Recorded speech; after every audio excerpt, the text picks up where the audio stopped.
South ఇండియాలోనే అతి తక్కువ ధరలకి రత్నాలనందించే ఏకైక సంస్థ 6JVR.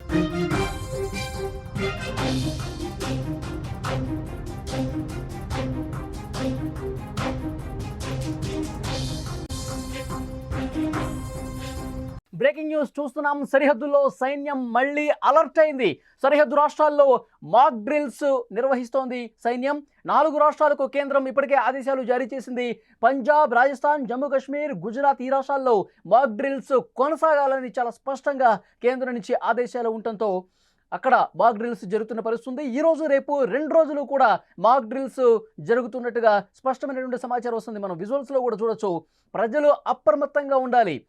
అటువైపు నుంచి ఏమైనా దాడులు వస్తే గనక మన ప్రజలకి అవగాహన కల్పించడం కోసం ఈ మాక్ డ్రిల్స్ చేస్తున్నారు. ఆపరేషన్ షీల్డ్ పేరుతో మాక్ డ్రిల్స్ కొనసాగుతున్నాయి. ముఖ్యంగా గుజరాత్ కావచ్చు, పంజాబ్, హర్యానా, రాజస్థాన్, జమ్మూ అండ్ కాశ్మీర్లో ఈ మాక్ డ్రిల్స్ కొనసాగుతున్నటువంటి పరిస్థితి.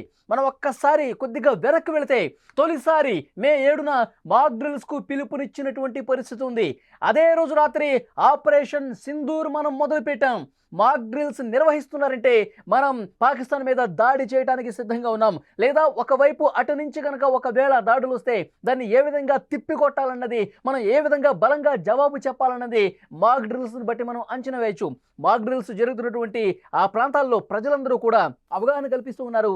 ఒకవేళ దాయాది దేశం నుంచి, మన శత్రు దేశం పాకిస్తాన్ నుంచి అటువైపు నుంచి ఇటు దాడులు జరిగితే అటువైపు నుంచి ఎలాంటి రెచ్చగొట్టేటువంటి చర్యలు వచ్చినా సరే దాన్ని ప్రజలు భయపడకుండా ఉండేందుకు, ప్రజలు వాటిని అర్థం చేసుకుని, ఆ సైలెన్స్ను అర్థం చేసుకుని తమను తాము రక్షించుకునే దాంట్లో భాగంగా సేఫెస్ట్ ప్లేసుల్లో వెళ్ళడానికి భాగంగా ఎలాంటి చర్యలు ఉండాలో ఇవన్నీ కూడా కేంద్రం అలర్ట్ చేస్తోంది. అక్కడ ఉన్నటువంటి సైనికుల చేత ప్రజలకు అవగాహన కల్పిస్తున్న పరిస్థితి. ఇటు స్కూళ్ళు కావచ్చు, కాలేజీలు కావచ్చు, జనావాసాలు ఉండే ప్రాంతాలు కావచ్చు, సాధారణ పౌరులకి ఎప్పటికెప్పుడు దీని మీద ఎడ్యుకేట్ చేస్తున్నటువంటి పరిస్థితి. మాక్ డ్రిల్స్కు సంబంధించిన దృశ్యాలు మనం చాలా స్పష్టంగా చూడొచ్చు.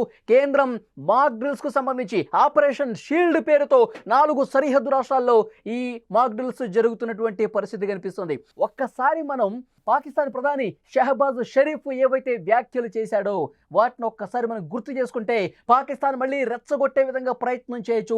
పాకిస్తాన్ మళ్ళీ ఒకసారి భారత్ మీద దాడులు చేసే అవకాశం ఉండొచ్చని ఒక చర్చ జరుగుతుంది. ఎందుకంటే 2 రోజుల క్రితమే పాకిస్తాన్ ప్రధాని కీలకమైనటువంటి వ్యాఖ్యలు చేశారు. మా సైన్యం తేరుకునే లోపే మేము అప్పటికే కొంత ప్లాన్ చేసుకుని ఉన్నాం, భారత్ మీద దాడి చేయడానికి సిద్ధంగా ఉన్నాం. భారత్ మీద ఎటువైపు దాడి చేయాలి, ఎక్కడ దాడి చేయాలి, ఎలా దాడి చేయాలి, అవన్నీ కూడా మా సైన్యం ఒక ప్రణాళిక రూపొందించుకుంది. మా సైన్యాధిపతి ఆసిమ్ మునీర్ కూడా చాలా స్పష్టంగా నాకు ఆ ప్రణాళికని చెప్పాడు. కానీ మేము కథన రంగంలోకి దిగేలోపే, మేము ఉదయాన్నే ఆ డెసిషన్ తీసుకునే లోపే భారతదేశం చాలా స్పష్టంగా వైమానిక దాడులకు దిగింది. చాలా స్పష్టంగా మేము ఆలోచన చేసేలోపే యాక్షన్ స్టార్ట్ చేసేసింది. అందుకే మేము తీవ్రంగా నష్టపోయామని కూడా పాకిస్తాన్ ప్రధాని షహబాజ్ షరీఫ్ చెప్పినటువంటి పరిస్థితి. అంటే దెబ్బ తగిలింది కాబట్టి మళ్ళొకసారి దెబ్బ కొట్టే ప్లాన్లో ఉన్నారా?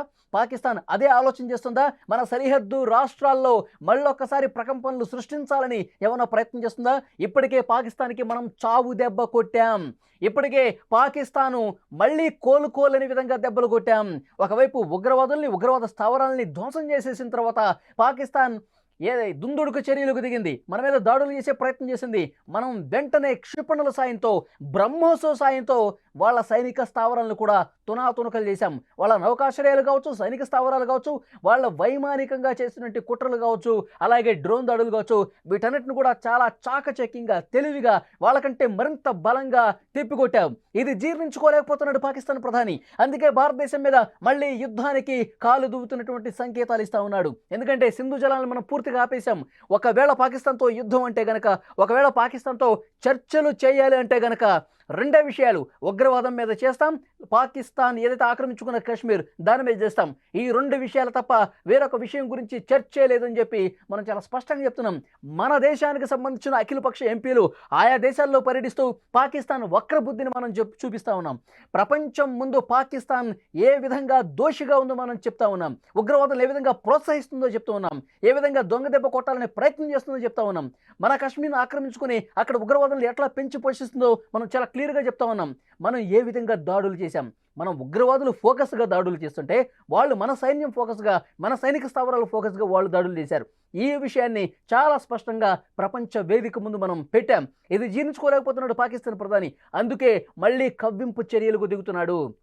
పాకిస్తాన్ ప్రధాని ఆ నీచ బుద్ధిని, వక్ర బుద్ధిని, ఆ పనికి మాలినటువంటి వ్యవహారాలు చేసే మైండ్ సెట్ని మనం మార్చాలని ప్రయత్నం చేస్తుంటే ఇంకా అతను పెచ్చుపీరి మాట్లాడుతూ ఉన్నాడు, ఇంకా విషంగకే ప్రయత్నాలు చేస్తూ ఉన్నాడు. సో డెఫినెట్గా పాకిస్తాన్ దొంగ దెబ్బ తీయటానికి ఎప్పుడూ ముందుంటుంది. కాబట్టి మన జాగ్రత్తలు మనం ఉండాలని చెప్పే ప్రధాని నరేంద్ర మోదీ చాలా స్పష్టంగా సరిహద్దు రాష్ట్రాలకు ఆదేశాలు ఇచ్చాడు. ఆపరేషన్ షీల్డ్ పేరుతో మీరు ప్రజలకు అవగాహన కల్పించండి. ఆపరేషన్ షీల్డ్ పేరుతో మాక్ డ్రిల్స్ ఎక్కడెక్కడ చేయండి. సరిహద్దు రాష్ట్రాల ప్రజలు మరింత అప్రమత్తంగా ఉండాలి. పాకిస్తాన్ని నమ్మటానికి వీల్లేదు. మొన్న ఇరాన్ పర్యటనలో ఏం చెప్పాడు పాకిస్తాన్ ప్రధాని షహబాజ్ షరీఫ్? శాంతి వచనాలు పలుకుతున్నాడు. మేము శాంతి కోరుకుంటున్నాం, హింస కోరుకోవట్లేదు, భారతదేశంతో చర్చలు చేయడానికి మేము సిద్ధంగా ఉన్నామని చెప్పి ఇలాంటి మాటలు మాట్లాడుతూ ఉన్నాడు. కానీ ఏం జరుగుతోంది? అతను 2 రోజులు గడిచిన తర్వాత ఏం మాట్లాడాడు? మేము తేరుకునేపే, మేము భారతదేశం మీద దాడి చేసేలోపే భారతదేశం బ్రహ్మోస్తో దెబ్బ కొట్టేసింది, మాకు తీవ్ర నష్టం కలిగించింది అని మాట్లాడాడు. అంటే దెబ్బకి దెబ్బ కొట్టాలన్న ఆలోచన చేస్తూ ఉన్నాడు. వాళ్ళ సైనికులకి నూరిపోస్తూ ఉన్నాడు. మనం భారతదేశం మీద పగ తీర్చుకోవాలని చెప్పి చెప్తా ఉన్నాడు. సో ఇది గ్రహించింది భారతదేశం. అందుకే సరిహద్దు రాష్ట్రాల్లో చాలా వేగంగా, చాలా స్పష్టంగా 2 రోజుల పాటు ఆపరేషన్ షీల్డ్ పేరుతో మాక్ డ్రిల్స్ చేస్తోంది. పంజాబ్ కావచ్చు, హర్యానా కావచ్చు, గుజరాత్, జమ్మూ కాశ్మీర్ ఇలాంటి రాష్ట్రాల్లో మాక్ డ్రిల్స్ చేయండి. ఆపరేషన్ షీల్డ్ పేరుతో సైనికులు అవగాహన కల్పించండి. అనేక ప్రాంతాల్లో పర్యటన చేసి అన్ని రకాలుగా అవగాహన చేయండి. సైరన్లు మోగితే ఎట్లా స్పందించాలి, వాళ్ళు ఒకవేళ దాడి స్టార్ట్ చేస్తే దానికి సంబంధించిన సైరన్స్ ఏ విధంగా ఉంటాయి, మనం అప్పుడు ఏం చేయాలి, జనావాసాల్లో సైరన్స్ మోగితే అప్పుడే ఏం చేయాలి, దానికి ఎవరి సహాయం తీసుకోవాలి, ఎలాంటి ప్రయత్నాలు చేయాలి, ఇవన్నీ కూడా చాలా స్పష్టంగా మాక్ డ్రిల్స్ చేస్తున్నటువంటి పరిస్థితి. ఒకసారి మనం గతం గుర్తు చేసుకుంటే ఆపరేషన్ సింధూర్ చేసే సమయంలో ఆ రోజు ఉదయం మాక్ డ్రిల్స్ చేశాం. ఆ రోజు మధ్యాహ్నం, సాయంత్రం అన్ని మెట్రో స్టేషన్స్లో సరిహద్దు రాష్ట్రాల్లో ఈ మాక్ డ్రిల్స్ చేసినటువంటి పరిస్థితి. సరిగ్గా అదే రోజు రాత్రి మనం ఆపరేషన్ సింధూర్ చేపట్టాము.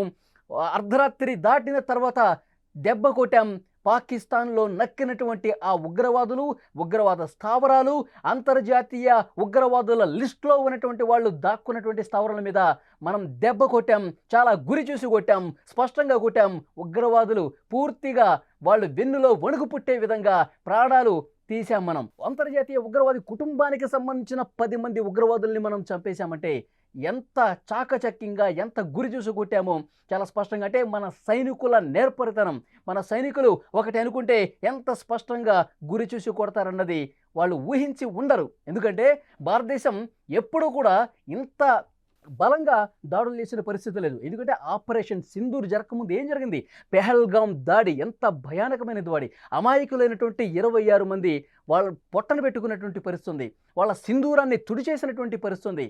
కాబట్టి ప్రధాని నరేంద్ర మోదీ అప్పుడే చెప్పారు, ఉగ్రవాదుల్ని ఎక్కడున్నా సరే, ఏ మూలన దక్కున్నా సరే, ఎంత దూరం పోయినా సరే వాళ్ళని చంపుతాం, వాళ్ళని చట్టం ముందు దోషుల్ని చేస్తాం, వాళ్ళ మీద పగ తీర్చుకుంటుంది డెఫినెట్గా భారతదేశం అని చెప్పి అప్పుడే చెప్పారు మన ప్రధాని. దానికి తగ్గట్టుగానే యాక్షన్ ప్లాన్ రెడీ అయిపోయింది. దానికి తగ్గట్టుగానే ఆపరేషన్ సింధూర్తో చాలా సక్సెస్ఫుల్గా మన సైనిక బలం ఏంటో పాకిస్తాన్కి రుచి చూపించాం. ఇప్పుడు పాకిస్తాన్ మళ్ళీ కవ్వింపు చర్యలకు దిగుతుండటంతో మళ్ళీ దొంగ దొబ్బె కొట్టే ఏమన్నా ప్రయత్నం చేస్తుండని చెప్పి మన భారతదేశం అలర్ట్ అయిపోయింది. మన భారతదేశం చాలా స్పష్టంగా ఆపరేషన్ షీల్డ్ పేరుతో మాక్ డ్రిల్స్ జరుగుతోంది. ఈ అర్ధరాత్రి ఏమైనా పాకిస్తాన్ నుంచి ఒక్క కదలిక వచ్చినా, పాకిస్తాన్ దొంగ దెబ్బ తీసే దాంట్లో భాగంగా ఒక చిన్న డ్రోన్ వచ్చినా, ఒక చిన్న మిసైల్ వచ్చినా మళ్ళీ దెబ్బకు దెబ్బ కొట్టడానికి మన త్రివిధ దళాలు కూడా చాలా స్పష్టంగా కాసుకొని ఎప్పటికప్పుడు అప్రమత్తంగా ఉన్నటువంటి పరిస్థితి ఉంది. సో డెఫినెట్గా ఈ మాక్ డ్రిల్స్ చూస్తుంటే మరొకసారి యుద్ధం తప్పదా, మరొకసారి దాడులు ప్రతిదాడులు తప్పవా, సరిహద్దు రాష్ట్రాల్లో మరొకసారి యుద్ధ వాతావరణం తప్పదా అన్న పరిస్థితి చాలా మందిలో కనిపిస్తుంది. సరే, మనం దాడి చేయడానికి సిద్ధంగా లేము. పాకిస్తాన్ తోక జాడిస్తే మళ్ళీ తన వక్ర బుద్ధిని చాటుకుంటే మంతే బలంగా మనం తిప్పికొట్టడానికి సిద్ధంగా ఉన్నామని ఈ జరుగుతున్నటువంటి మాక్ డ్రిల్స్ చాలా స్పష్టం చేస్తున్నటువంటి పరిస్థితి ఉంది.